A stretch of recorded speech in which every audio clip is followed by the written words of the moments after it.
Bakit kaya may mga taong madaling mahalin at pahalagahan ng iba? Ano kaya ang kanilang sikreto? Alamin natin. Sandali! Bago ka mag-scroll, makinig ka muna. 1 minuto lang to. Usapang totoo, walang filter. Baka may tama sa'yo.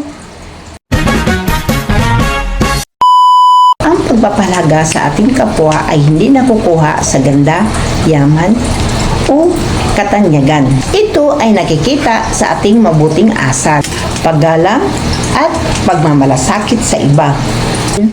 Kung nais natin na ma-appreciate tayo ng ating kapwa, matuto tayong makinig at umunawa at tumulong na walang hinihintay na kapalit. Ang simpleng pagngiti, paggalang, at pagiging totoo ay malaking bagay na para maramdaman ng iba ang ating kabutihan. Hindi natin kailangan pilitin ang lahat na magustuhan tayo.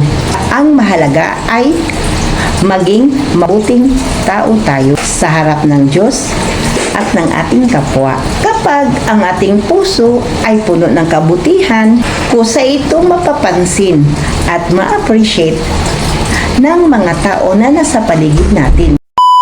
Tandaan, ang tunay na pagpapahalaga ng tao ay hindi hinihingi. Ito ay kusang ibinibigay sa taong marunong magmahal, umalang, at magmalasakit.